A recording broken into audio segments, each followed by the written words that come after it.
los pocos trabajos internos que quedaban vinieron a tomárselos los mexicanos, que es como nos dicen a todos los hispanos que vivimos en este país. Eso, digamos, muestra hasta qué punto ese discurso populista del señor Trump ha calado hondo en la política americana. En directo con Coronel. Bienvenido al reporte Coronel y a este vínculo con Colombia. Es un gusto atender sus preguntas y sus comentarios. No, muchísimas gracias también por poder dejarnos abiertos a todos los lectores y todos los que seguimos el reporte. Porque sí, lo que decía la anterior persona es cierto, uno entiende y ve la polarización y cómo se trata de deformar todo el discurso, y es una cosa de las que me preocupa a mí, porque siento que entre más polarizados es cuando más ignorancia hay sobre los temas y perdemos el sentido crítico. Y mi pregunta orientada hacia ese punto es, esto es como se está viendo en ambos dos casos, se ve que lo tratan de transformar que les genere algún interés político a ellos, porque siempre están tratando de poner su caso como un caso de persecución. Me preocupa es cómo vemos o cómo ve usted que puede terminar, más que todo es en la opinión, en la opinión de la ciudadanía, que uno ve en Estados Unidos que ellos ciegamente van hacia Trump y lo ven como los fortalece en su posición, a lo mismo que pasa a veces con el uribismo. Sí, señor, es una reacción en lo político muy similar, pero digamos, también el fenómeno Trump encarna el fenómeno contra Trump.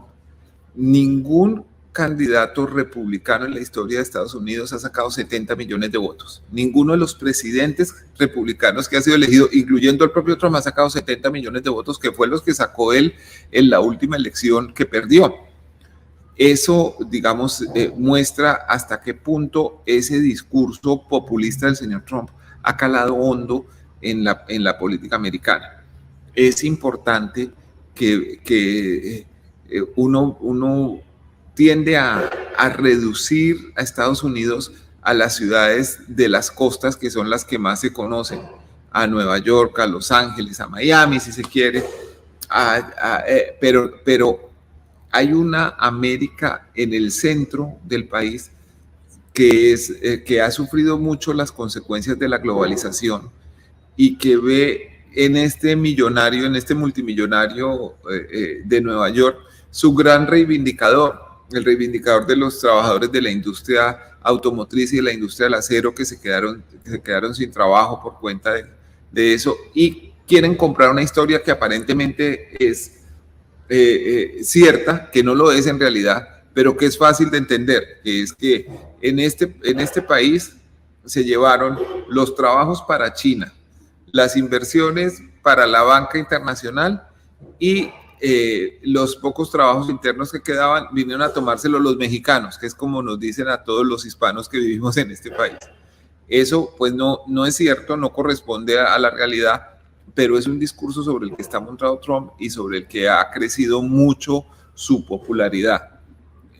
Una encuesta divulgada hoy está mostrando que Trump es el segundo entre las preferencias republicanas después del gobernador de la Florida, Ron DeSantis, que por cierto no es sustancialmente distinto en los postulados de ultraderecha que sostiene Trump.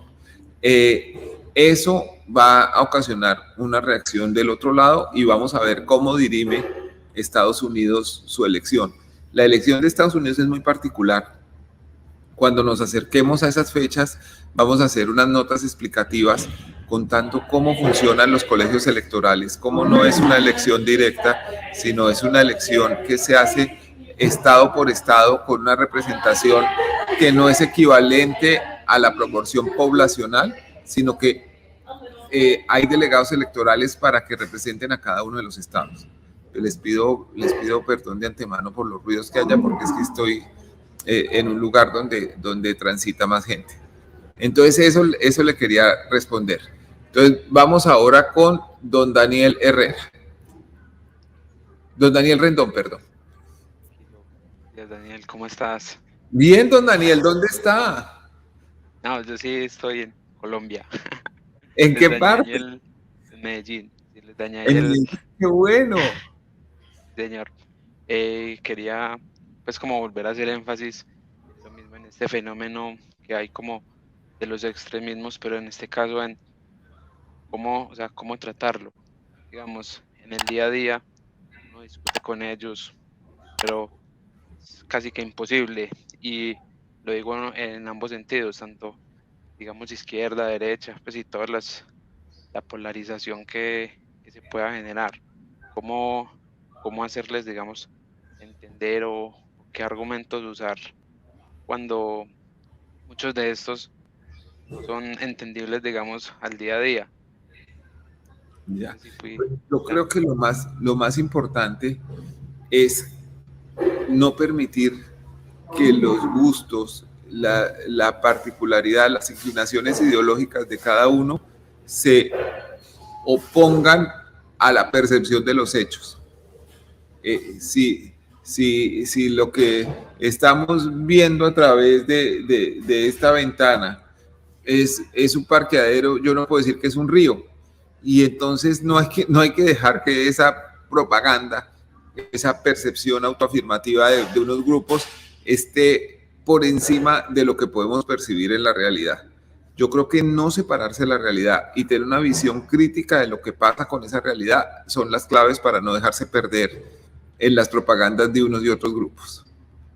Entonces, volvemos con don Carlos Ramírez Villa, que está en Oslo, creo que ya pudo. No, es otro Carlos Ramírez. Don Carlos, ¿cómo está? Daniel, muy buenos días, ¿cómo estás desde Medellín? ¿Cómo le ha ido, don Carlos? ¿Qué me cuenta de nuevo? Muy bien, muchas gracias. Daniel, una pregunta para vos. Ando leyendo un par de libros de David Kerzer de las investigaciones de los archivos que han desclasificado el Vaticano. Sí, bueno, es muy alrededor de Pío XI y Pío XII, que son los papas que estuvieron durante la época de Mussolini y Hitler. Y el resumen es como la guerra anticomunista de la iglesia, bueno, la parte, el trabajo de la iglesia en la guerra anticomunista. Y quisiera saber cómo podría mostrar esto a Colombia. Es decir, este señor Francisco vino aquí hace unos años a beatificar un cura de Santa Rosa de Osos, Yarumal, que decía que matar liberales no era pecado. Entonces quisiera entender qué parte de la historia podemos empezar a traer del papel de la iglesia, no solo en el lado de la resolución de conflictos, que sí lo ha tenido, pero que de pronto ha tenido en la ejecución del conflicto, por decirlo de alguna manera. Sí, señor. Bueno, es la Iglesia Católica y en general muchos jerarcas han tenido una participación muy activa en las guerras. Lo que usted menciona de Pío XII está todavía muy por aclararse. Hay archivos del Vaticano que deben abrirse para entender perfectamente qué fue lo que pasó y cuál fue el papel de la Iglesia frente a Hitler, que fue uno con Pío XII y otro totalmente distinto con Juan XXIII, que después ayudó a salvar vidas y amparar gente que había sufrido bajo la persecución. Pero, por ejemplo, en lo que fue la antigua Yugoslavia, en los Balcanes, durante la invasión nazi-croata al resto de países balcánicos, Ante Pavelić, se llamaba el dictador, contó con un apoyo muy grande de parte de un obispo que se llamaba Aloysius Stipenach. El Stipenach estableció una relación con la policía secreta nazi-croata, que era la Utasha, y obligaron no solo a revelar las líneas de la resistencia frente a los nazis, sino que obligaron a conversiones masivas de judíos, de musulmanes y de personas que profesaban credos cristianos distintos al católico. Fue especialmente cruel en las conversiones masivas de los judíos. Eso pues muestra también cosas que tiene que explicar la iglesia. Como usted dice, está en marcha la canonización perdóname, ya voy a consultar exactamente cómo se llama este hombre, de un clérigo colombiano que decía que el liberalismo era pecado. Y eso ha sido además objeto de gran impacto político, porque uno de los defensores de ese obispo era el antiguo Procurador General de la Nación de Colombia, Alejandro Ordóñez. Esto desde luego, pues es una cosa que no puede el país dejar que le reescriban la historia en función de glorificar una persona que realmente persiguió a otras, favoreció la violencia en función de su ideología. Vamos a... Un segundito, voy a mirar cómo es exactamente el nombre de este clérigo. Se me olvidó en este momento, pero lo voy a consultar porque he escrito sobre eso. Es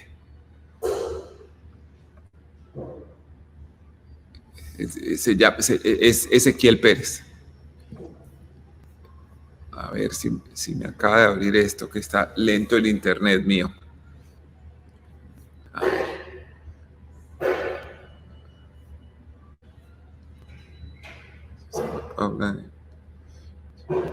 Perdón, Ezequiel Moreno. Ezequiel Moreno, además se llama Ezequiel Moreno Díaz, como el recientemente fallecido esposo de María Eugenia Rojas, pero no tiene que ver.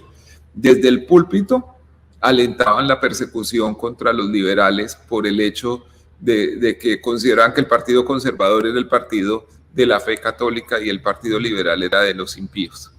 Eso no debe ser tolerable.